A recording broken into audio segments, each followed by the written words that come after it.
If you're in the New York tri-state area, please listen up. I'm looking to coach more couples live in person on this podcast.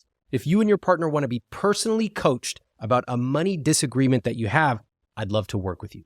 Whether you can't get on the same page with your spending, one of you has tons of debt, maybe you're about to have a huge life change like a baby, a promotion, a career change, and you are stuck on how to handle the financial side of it, and you live in the New York tri-state area, I want to hear from you. Please apply at iwt.com/apply. That's iwt.com/apply. Last week, we are stuck. We've stopped dreaming. Most days, I'm just trying to survive. It really is death by 1,000 paper cuts. I think big changes need to be made. I'm a little afraid to make them. In part 2 of my conversation, what would be the word to describe the situation of your household? Chaos. Chaos. It's too much stuff. We have way too much stuff. They have 3 young kids, which command most of their spending. This one is water shoes, baby wipes, Snacks for the kids. vitamins. We took them to a little kiddie show, We got some donuts at Dunkin' Donuts. gymnastics, swimming lessons, all the extracurriculars. It's obvious they need to make changes, but they are resistant. Couples like you do not spend $985 a month at Amazon, plus $563 a month at Target, plus $1,000 on groceries, plus $955 on kids' activities, plus $648 miscellaneous. It doesn't happen. You'll notice that I'm dragging them along this process. I don't see it as realistic. You don't think chopping $200 off Target is possible? Regret is the word that comes to mind. Deprivation is what it feels like. Each step of the way, they are resisting me, trying to negotiate. They're totally indecisive. It feels like none of the small changes are going to make a big enough overall change. It feels like wasted effort. I think any progress is better than no progress.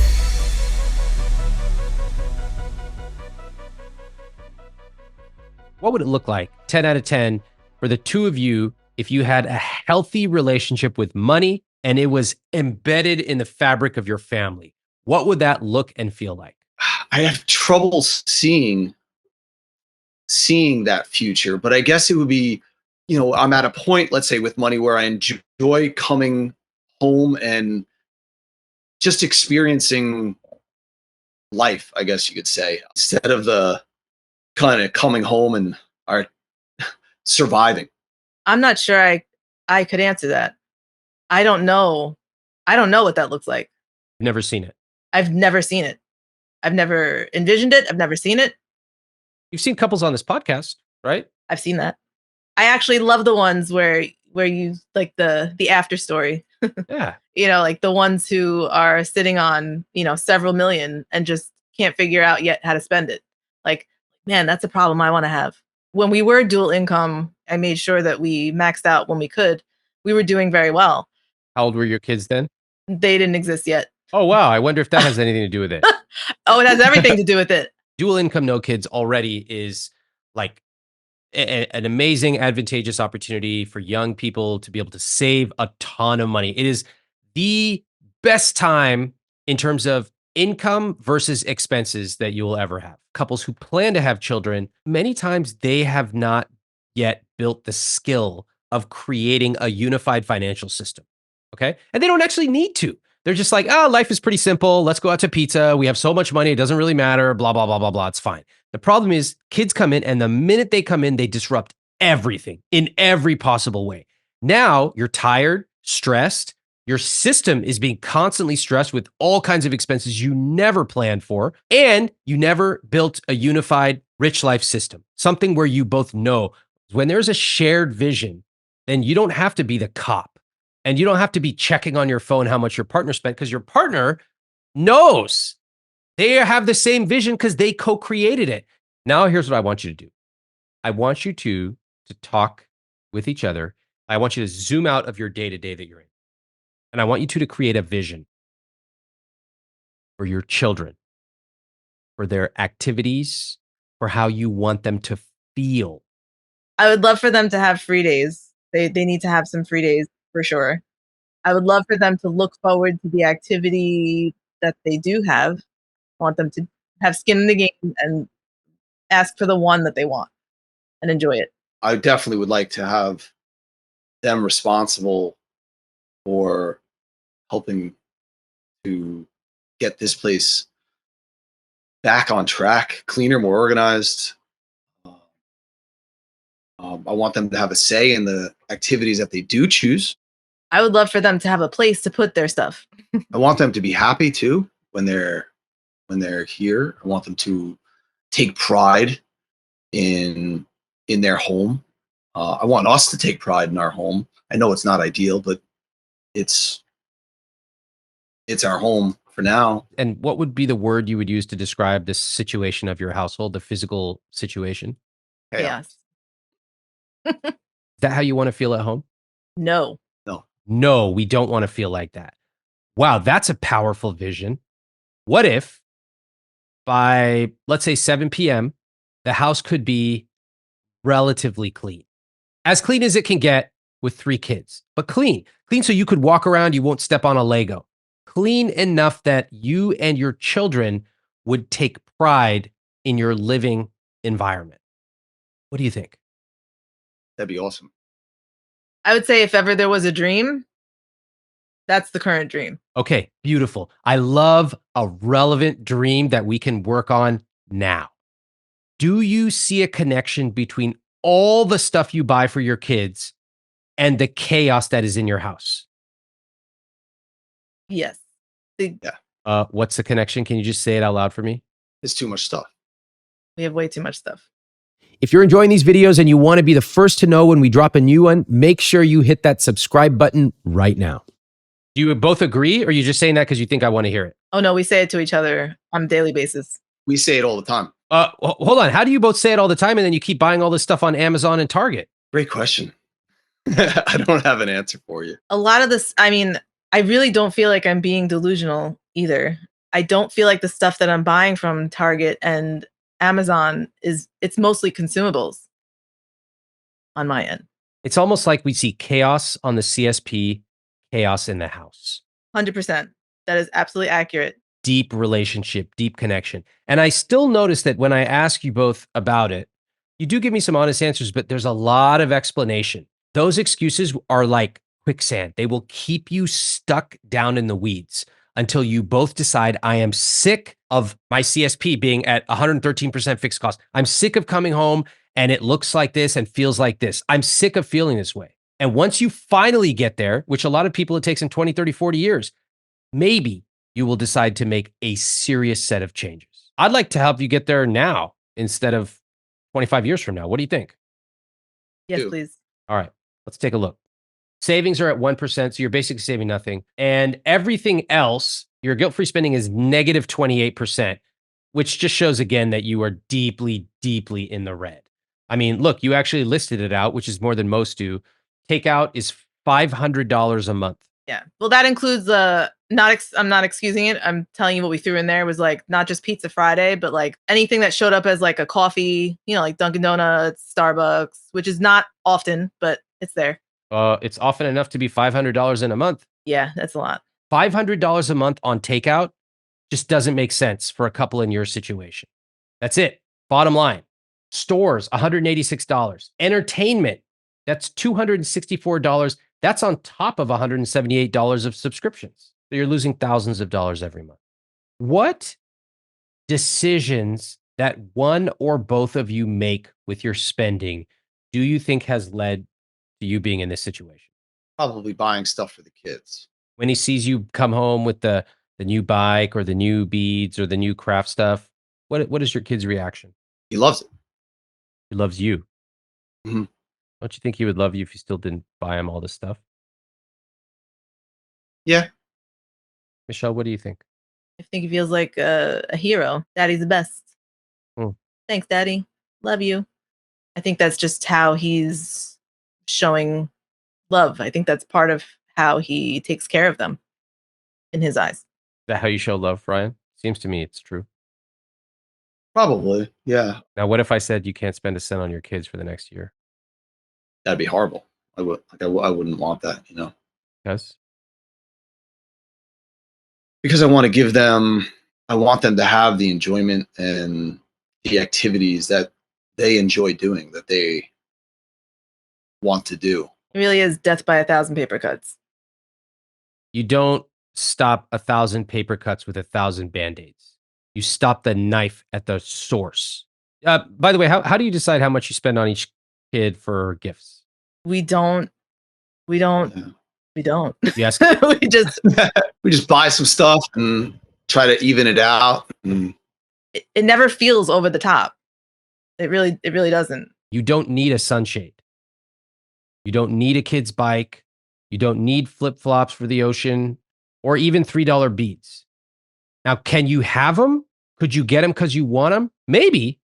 Maybe. We could find out what you can afford. But until you really get honest about the difference between needs and wants, we are stuck here. I would like to be able to exist outside of being mommy and daddy, because I think we've gotten to the point where we've completely lost sight of the marriage and like putting any fuel into that, and that fuel being money. I mean, if money existed for childcare, we'd be able to enjoy some time without them. Even if the childcare meant that we couldn't afford the restaurant, we'd sit in the car, hang out Mhm. with the coffee we brought from home. That's fine. I would have a nice chat around the corner in the parking lot. The money that you want to redo your family structure with finances has to come from the money that's going towards your kids. You know, last week, Michelle and Ryan were absolutely mystified where their money was going. But now we can see that a lot of it is going towards their kids. And did you notice their money psychology? They're both the hero when they buy their kids something. When I asked what would happen if Ryan couldn't buy anything for his kids for a year, he said it would be horrible. And their lives are overflowing with stuff. It's all over their house. It's all over their CSP. They call it chaos. And they can't seem to figure out how to stop it because they don't even truly realize what it's costing them. Hold that thought. We'll be right back. Now, back to the show. Interestingly, almost every couple I speak to in credit card debt has a problem saying no to their children. I'm going to try to get them to see exactly what this is costing them and what needs to change. You have to fundamentally cut. And I don't just mean cut with a little kitchen knife. I mean cut with whatever's a big knife. the knife that I don't even know the name of. Machete. Yeah.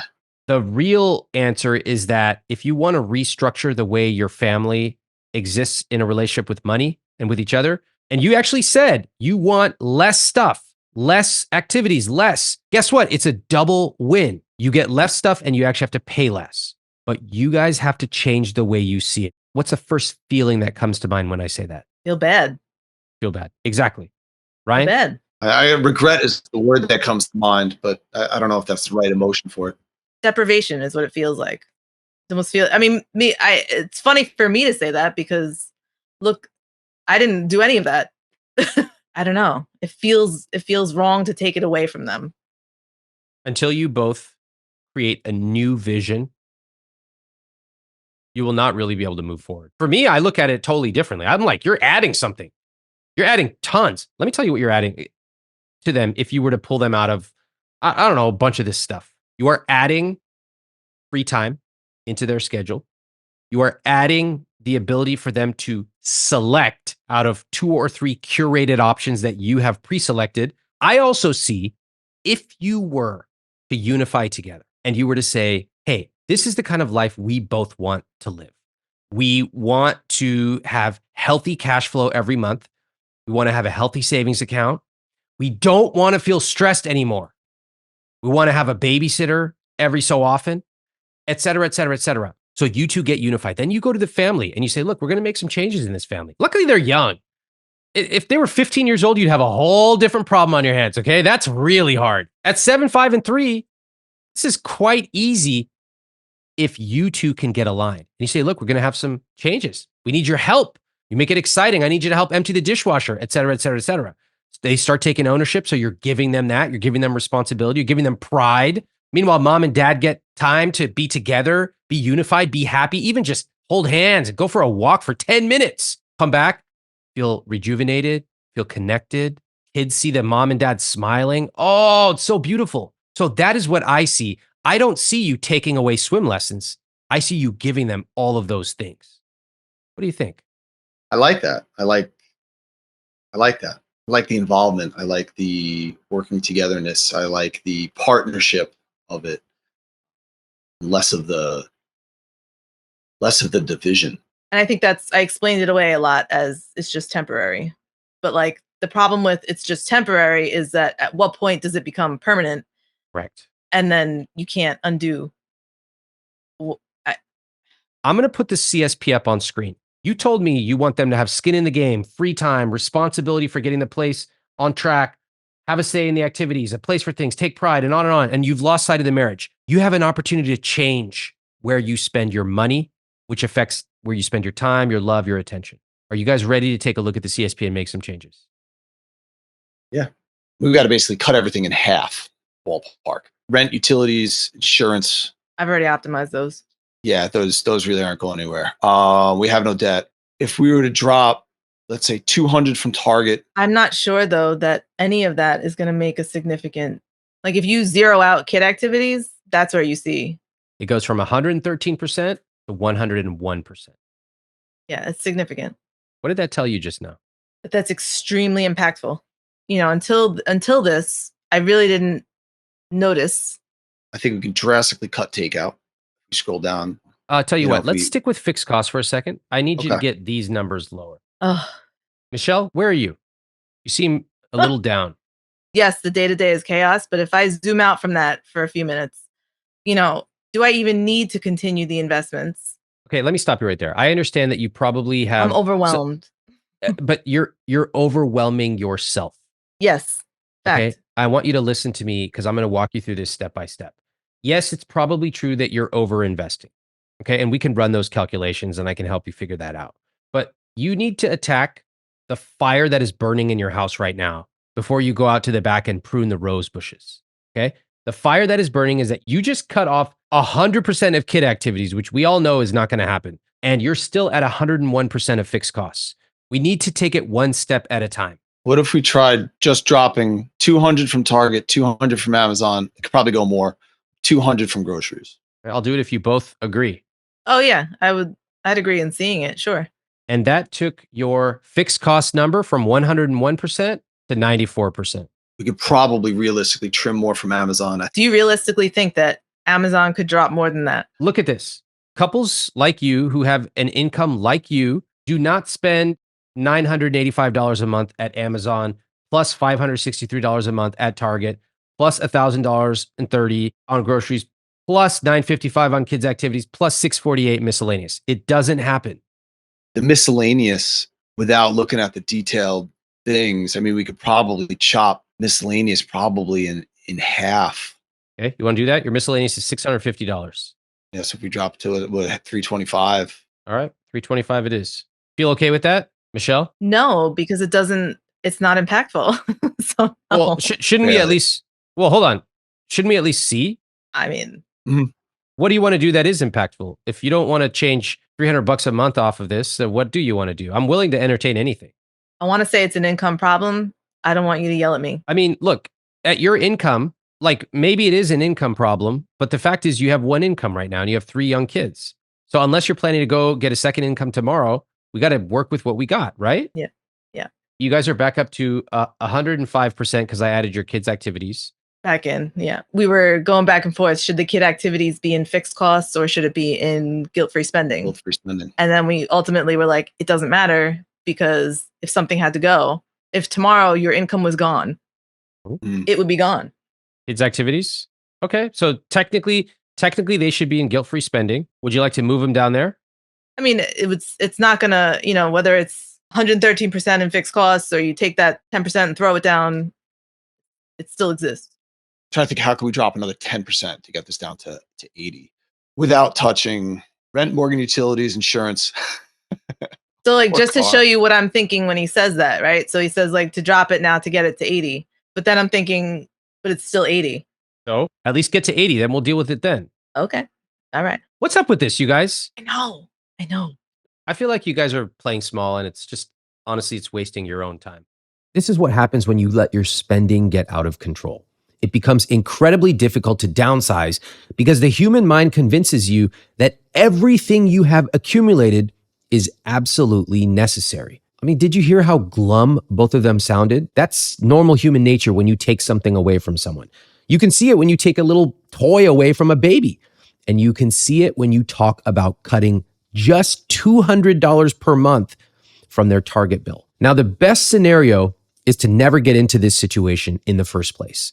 But if you are, come up with a new vision and cut mercilessly. Do not prolong the pain. The next conversation with Michelle, I find absolutely fascinating. Notice her psychological resistance to making changes. Okay, so Michelle, I guess I need you to be constructive here because I you're know. telling me all the reasons that this won't work, but you are winning, but you're ultimately losing. You're winning at us doing nothing, but you are losing at the ultimate battle here. I'm really staring at the entire column, at that whole column of Yeah. numbers and fixed costs. Like what can drop aside from the kid activities? Can I give you some feedback? Yes, please. You are thinking, first of all, you are thinking nothing will work. Okay. And that is the entire energy that you're communicating right now. This is where the stress lies. It feels like none of the small changes are going to make a big enough overall change, and yet it's a bunch of small things that have added up to make it this Michelle, bad to begin with. Michelle, you have a lot of all or nothing thinking, right? Yes. I don't see it actually getting to 60. Okay.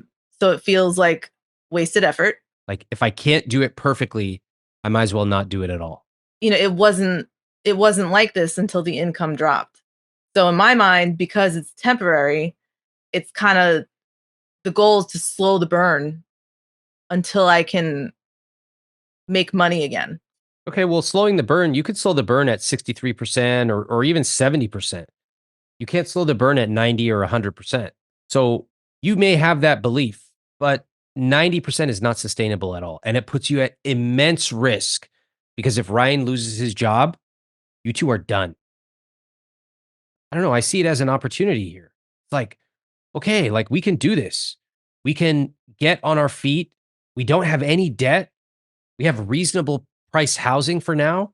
Let's figure out how to really dig deep and build a healthy family culture without spending a lot of money. We could do it. And if we could do that, then when we start to earn more money, oh my God, we are going to be in a phenomenal place. I don't know. That's how I think about it. I see it as a challenge. I see it as an opportunity. What do you think? You don't feel it? It's okay if you don't. Tell me the truth. You don't have to tell just what I think. I want to hear what you think. I don't know. I think because I haven't felt it hasn't felt catastrophic. Now that's honest. So I don't see a need to put out a fire I don't see. That's honest. Well, I don't feel the heat from it. I see it, but I don't feel the heat from it yet. It's interesting that you were the one who approached me and you told me you worried constantly about money. You're always feeling bad. You know, you have these physical feelings about money. And yet, when we are here actually making changes, you're the one who seems to be the most resistant. I don't feel resistant to it. You don't think you're being resistant to the process of cutting your spending? No, I don't see it as realistic. I would have to see it in practice during actual months. Is this actually doable? It's very easy to say, let's chop 200 off of target. I have to see in practice if it's actually possible. You don't think chopping $200 off target is possible? Oh, $200 off $763 a month for a family of 5, not 10, 5. no. I know. These feel like such small changes. They feel so small. I think that's my biggest. I see the kid activities as being impactful. It's very hard for me to see like a couple of hundred here and there being impactful, which is why I'm kind of quiet and watching. Because if I don't get to 60, then I'm a failure. Right. I'd rather not try it and keep it at 113 because at least I can spend everything I want on the kids and I don't feel restricted and they could be happy and I can have some flexibility versus like 60 where I would have to crunch and give up everything and we still wouldn't hit it. Is that right? Yeah. I think any progress is better than no progress. So, although I think 60 would just be really, really, really hard. If we can get it to 75, way better than 113. Way better. Even if we can get it to 80, that's way better than 113. Ask her if she believes you. Do you believe me? Do you believe me that if we can get it to 80, do you think 80 is doable? I don't know. Now back to Michelle and Ryan. let's recalibrate. We're trying to create a new culture for our family around money. In order to do that, we have to make some difficult decisions. It's going to feel uncomfortable to us. We still probably need to make those decisions. Let's try. Here we are on fixed costs. What would you like to tackle next? So what if we move the kid activities to guilt-free spending? All right, so your kids' activities are gone from your fixed costs. You're now at 90%. Just more negative. Well, again, this is good. We'll deal with one problem at a time. Right now, we're dealing with the fire. So you're at 90%. Go ahead. What do you want to change next? Let's try to cut Amazon in half, right? That was, what was the original? 1185. So what if we drop that? Let's cut that down to 600. Okay, done. You're at 85% now. Can I give you a couple of hints? Yeah. Couples please. who are at 85% of fixed costs do not have $325 in miscellaneous expenses ever. All right. So let's take that to 50. You're at miscellaneous $50. You're now at 81% fixed costs. Now I go back and I look at the groceries. $1,030. Who buys the groceries? Mostly me. So, Michelle, when you go to shop for groceries, you don't have an amount that you're targeting to spend, right? No. Always Okay. a list of what I'm getting and I stick to that, but never an amount. What if you had an amount? Lived it. Maybe it's time to live it again. Yeah. Do you see what the resistance to this really is? I lived that lifestyle. I don't want to go back there because it feels bad because, as you told me, you didn't have a good experience with family. Your parents let you down, et cetera. So you want to do anything to avoid that. But the truth is the very place you need to go to get your money under control is to set constraints for yourself. Mm-hmm. Sucks, but true. Sometimes we got to walk through the fire. That's what this is. So since you are the primary shopper for the family, I need you to tell me what number could you realistically go and get groceries for the family on? I want you to be really thoughtful with your answer. 1,000 is my go-to. That's really where, like, true, if we're being honest and realistic. Okay.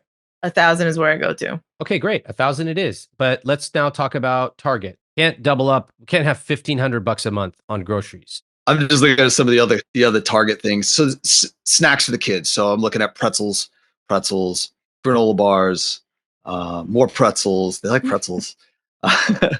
We could definitely cut some of that stuff out. They don't need 1, 2, 3 bags of pretzels bought on July 26th. Right. Just out of curiosity, like, when was the last time you said to the kids, like, we're done with pretzels for the week. We're not getting any more. This is how much you have. Never.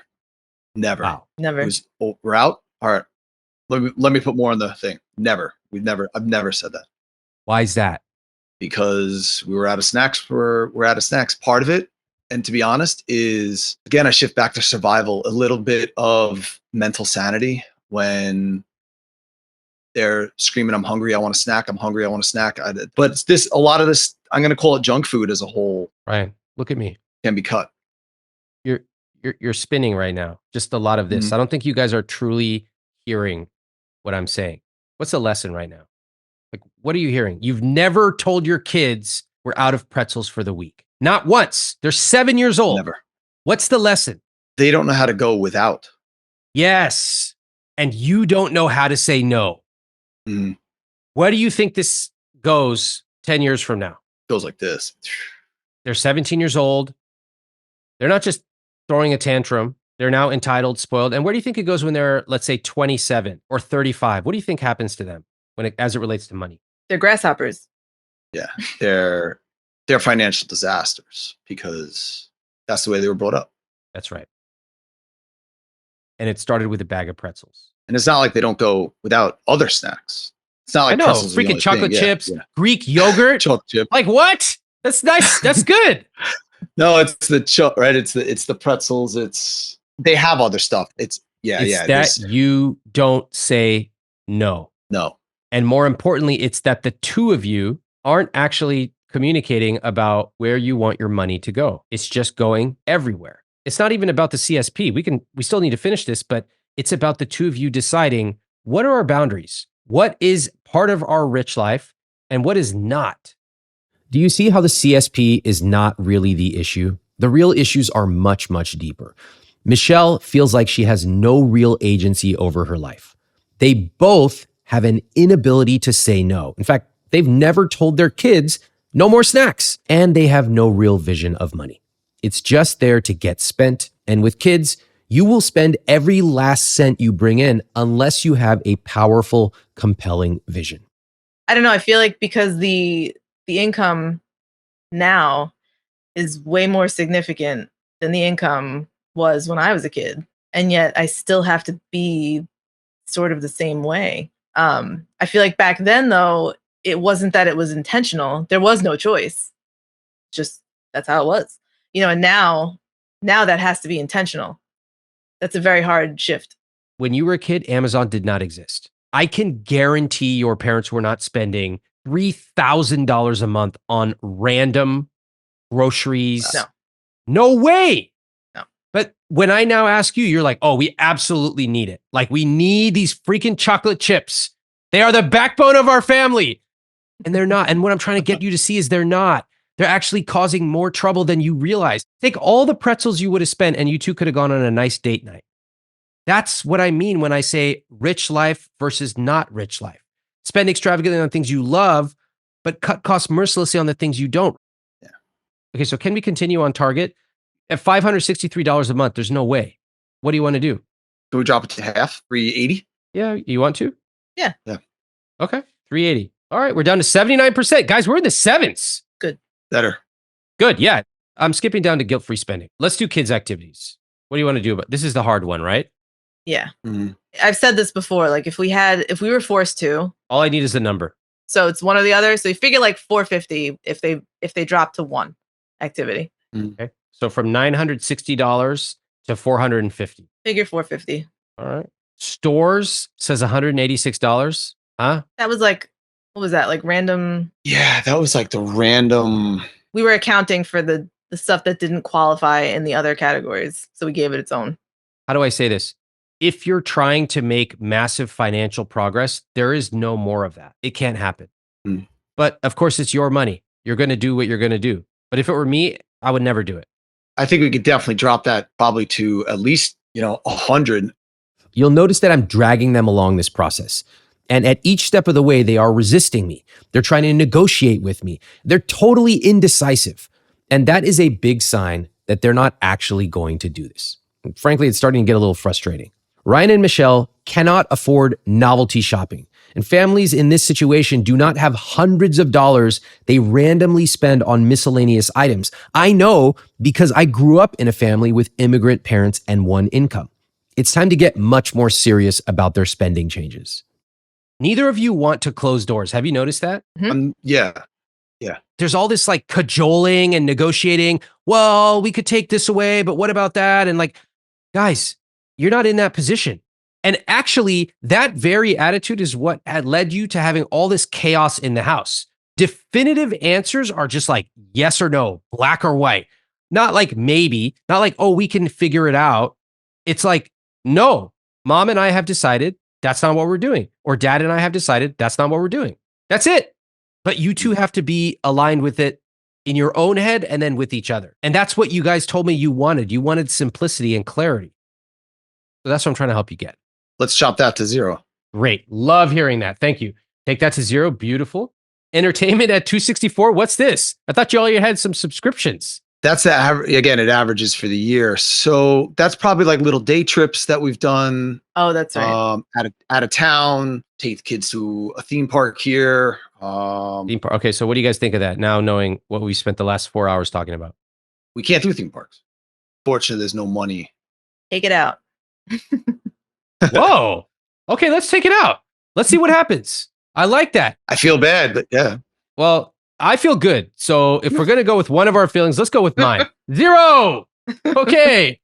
Takeout is at $490 a month. Somebody please change this number for me. So what if we cut it to pizza once a month? Okay. And it's $30 for takeout. That is reasonable. That is what I would expect for a couple who goes, we are in a rebuilding phase. Like we need to chop it all down. We need to get healthy financial habits. Plus we're cutting out the McDonald's drive-through stuff. I love this. Ryan, you are the man. I love this.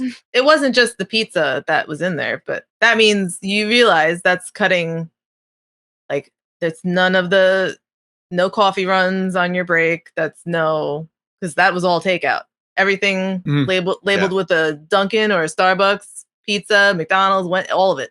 That's all takeout in there. Remember that. Good with that, Ryan? I have to be. Right now, I have to be. Good answer. I'm taking this down to 30. I love it. I love how aggressive you guys are being now. This is amazing. Oh, wow. We got something going on here. Your guilt-free spending right now is at 6%. Now that's quite low. Okay. Usually I recommend 20 to 35%, but for a couple in your situation, I would recommend that number be lower. My kind of back of the napkin number would have said something like 10%. In your case, you're at 6, but you also spend $2,000 a month when you combine groceries, Amazon, and Target. So that's part of your guilt-free spending. So far, your CSP says you're at fixed cost of 79%, which is still high, but it's way better than 113. Your investments are at 14%, savings are at 1%, and guilt-free spending is at 6%. Okay. 6% guilt-free spending is restrictive, and it's hard, especially for a couple that's used to spending on whatever they want with essentially no constraints. Now, if you want to cut back on your guilt-free spending, here's what I would do. I would pick your biggest 2 discretionary expenses. Usually this is eating out and one other category. I would target cutting that spending by 50% within 6 months. All right. That way it gives you a gradual approach to sustainable change. In their case, I might target 6 weeks because there's actually a lot of urgency. Now, I like this gradual approach, 50% over time, 6 weeks, 6 months, because you're not going from 100 to 0. You're reducing eating out, for example, by 1 to 2 times per week, stabilizing, then do it again next week.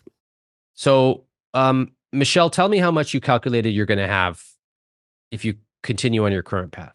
So that one, the 467 should by retirement be, I think it was about 2.2 for that one alone. Okay. That's 2.2 million. So everyone knows. Yes. Sorry. So that one's 2.2 million, which drawn down at about 4%. That first pension is going to draw about $88,000 a year in income. As well. And another one, which is basically duplicate, that's another $88,000. Okay. That's really good. That's 160. We'll be doubling our income at retirement. Yeah, that's crazy, right? And that doesn't include Social Security. I actually mapped that out today. If we start drawing Social Security at age 67, that was, I think mine was 1,400, his was 3,500. It was about 5,000 even a month. So you two will be having a very high income in retirement, which is great. But the irony is that right now you're underwater. Yeah. So shall we fix that? Yes, please. So that's quite amazing. Yeah. That actually opens up a lot of possibilities. That tells me, theoretically, you could stop contributing to your 403B. Theoretically, that's an extra $433 a month in income or $5,000 a year. You could also stop contributing $1,167 in post-tax retirement.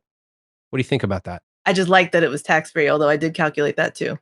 It seems not smart to not invest in an account that's going to grow tax-free. It doesn't seem like a smart decision to not take advantage of that. Does it seem like a smart decision to spend 113% on fixed costs? No. We'll be right back after this short break. Let's get back to the conversation. I don't think you see the big picture of money. But you're really good at each individual silo. Like the calculations, you just rattled them off and your calculations were all correct. And you even factored in Social Security, which almost nobody does. So great. I mean, amazing. Definitely top 5% of people that I talk to. You're dialed in on these smaller areas. He spent this much on Amazon, but I spent this much. You know that. But the big picture is when it comes to your spending, you're spending way too much. And when it comes to your investments, you already have enough if you were to literally stop today. What is it? What's missing? It's the confidence to be able to zoom up, draw the conclusion, and be decisive about what needs to happen. That's why you're looking for me to tell you what to do. You already know the answer. What is it? That in retirement, we're set. And right now, we're screwed. That's exactly right. Early 40, Michelle needs it. Now I want you to tell me exactly what to do with your CSP. Take it out. What do you want to do with it? It's got to go back into net monthly. Let's call it like 350. All right. Watch what happens to your fixed cost number. Right now it's at 79%. Whoa. What'd that number say now? Honestly, I didn't think it was going to impact that much. It's 76%. Okay, I'm impressed so far. Let's go down to your post-tax investments. $1,167. What do you want to do? I mean, take it out. If we don't need it, we need it now. Well, you have $135,000. What the is all that money That's what doing I'm there? saying. It's high. If I were in your situation, I would fund the next 2 years of date nights because that is priority number 1 in this relationship. Would you agree? Yes. Fund it. You have the money sitting in savings. Fund it. Give yourself a nice little thing, $100 each time.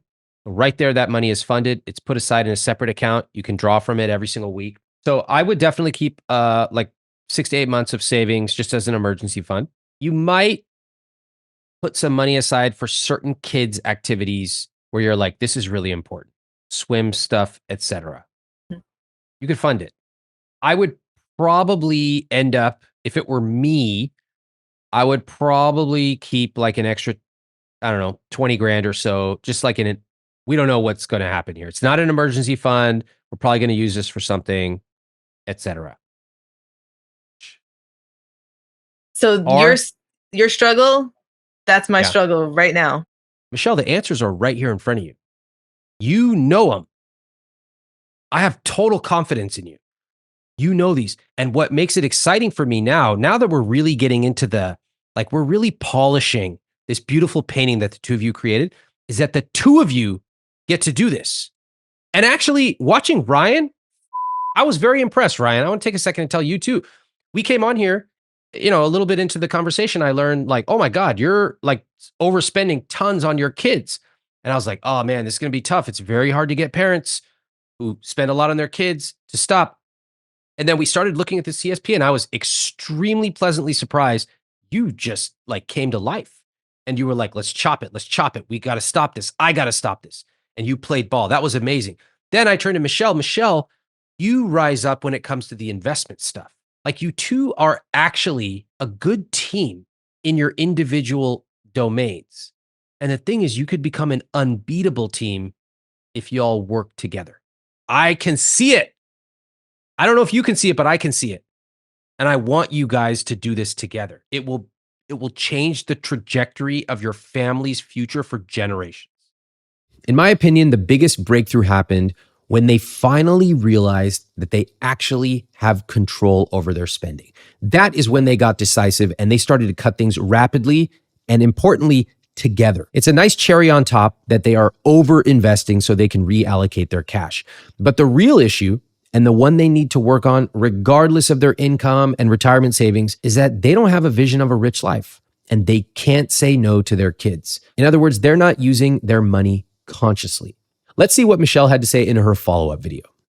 My biggest surprise was just how much of an issue the 113% fixed cost really is. I think it felt like such a small issue because of the safety net of our savings account, but really we have to reverse that now before it becomes more difficult to do. I was also very surprised to learn that the CSP really is a direct extension of how we feel right now, which kind of leads me into my takeaways. Firstly, the CSP really is as chaotic as we feel right now. There's almost no intention behind our spending, and while we didn't really notice that, it was glaringly obvious to Ramit simply by looking over our CSP. Ryan and I were nowhere to be found on there. We had line items for Target, Amazon, and kid activities, and yet there was no money directed toward our marriage. I've heard Ramit say many times before that if it doesn't show up on your CSP or on your calendar, that it isn't happening, and that's so true. As for the changes we plan to make, if it's important to us, then it becomes a line item in the CSP, and that it gets put in the calendar. And first up is date nights. We'll tighten up our overall spending, especially when it comes to takeout, groceries, Target, and Amazon. We have several different accounts held at 3 different banks, and I'm realizing after our call that that's yet another symptom of the overall chaos. We'll be fixing that one within the month. We will pull back on retirement contributions since that's pretty much fully funded. We'll take some of our savings and move it into a brokerage account,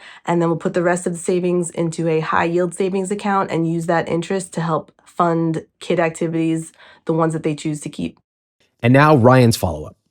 One of my biggest surprises was at the end when we started talking about the savings and investments, and that we could buffer our spending a little bit within reason and use some of that savings to invest it to try to get to some of our more immediate goals. This is really a behavioral and psychological change more than anything else. It's going to take some hard work to shift that current mindset. A couple of my key action steps is to really cut in those areas that we talked about, particularly in the area of dining out. I really think that that money is much better off being reinvested into our marriage and our family to really get us in a good place. So thank you again for talking with us. I really appreciate it.